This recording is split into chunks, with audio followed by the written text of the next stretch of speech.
Welcome to Driveway Garage. Well, I guess the F250 is going to need some kind of brake work, but I'm not sure what quite yet.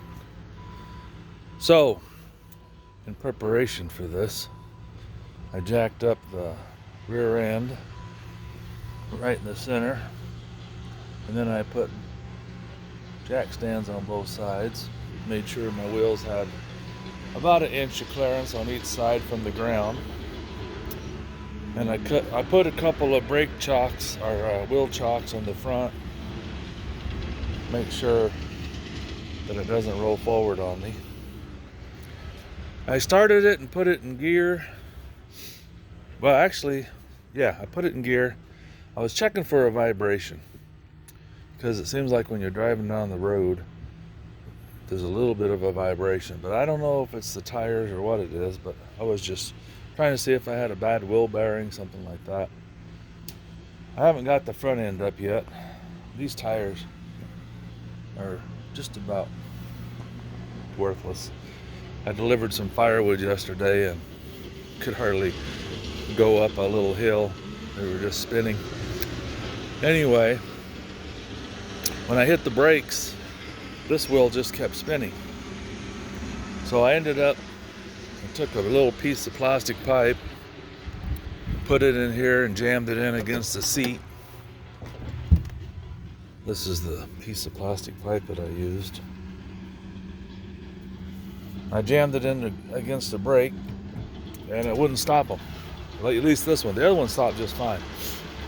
So I ended up taking the wheels off. And it's 8 lug. If you have to do this, they're deep. The bolts stick out quite a ways, so you're going to need a deep socket.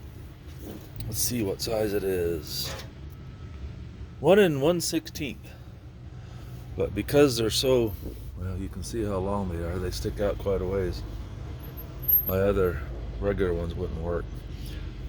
So I sprayed them down with some WD-40. I got the lug nuts off, and the brake drums were frozen on there just a little bit.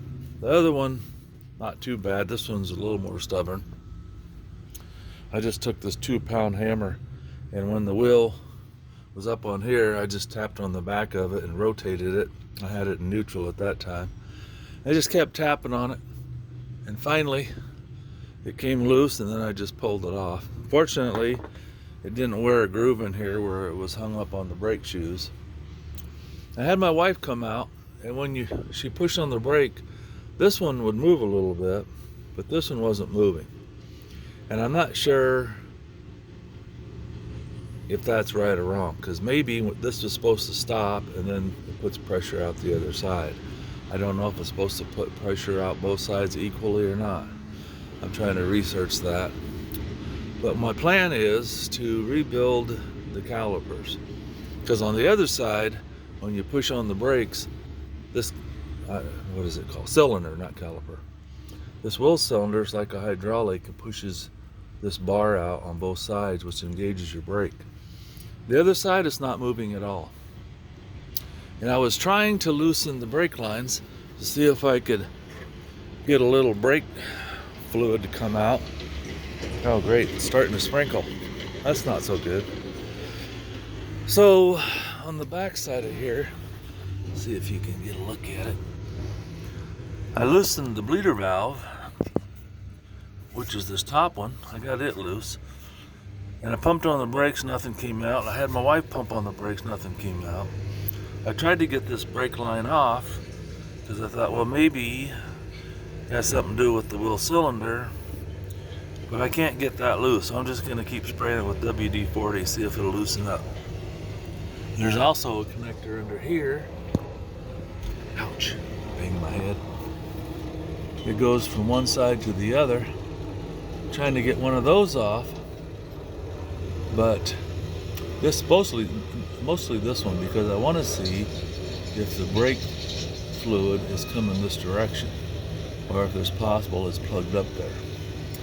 But if I could get this brake line off, I can find out if it's squirting brake fluid. Right now I don't want to mess with it too much. I think I might order something off of Amazon, but for $12 or $15, $20, depending on what you get, you can get a new wheel cylinder. That would just be, I guess, taking this all apart, replace the wheel cylinder, put it back together. But I'm assuming in order to do that, I gotta get the brake lines off. So I don't want to break anything. I don't want to have to redo the brake lines. I guess if I broke this one, I could reattach it over there if I can get that one loose. It's about a 1 foot brake line.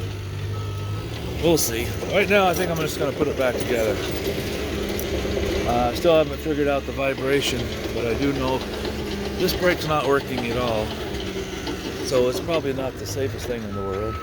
You're going to do most of your stopping with the front anyway, I guess. But I've got to load up a load of firewood in the back of my pickup. There's the rest of my firewood. And I've got to load the trailer. So I'm just going to go ahead and put it back together.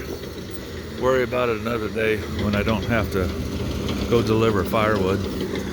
Sorry for all the noise. They're redoing our road. They tore it all up to put in a new water line, and now I guess they're getting ready to repave it. Anyway, so if you have to inspect your rear brakes, that's how you do it. Take off your lug nuts, and I put WD-40 on those also. And I broke out my impact wrench. I didn't think my cordless stuff was gonna do it, and I didn't want to do it with my hand. But the brake shoes look really good. There's a lot of thickness left to them. So I don't think I'm gonna replace those. But the shoes seem like they're all right. If all else fails, I'll call this mechanic I know, have him come over and do a brake job on it, at least the cylinders. I don't want to go to like Les Schwab or someplace. They'll charge me probably $350 to do this. Who knows? Just don't want to go there. Thanks for watching.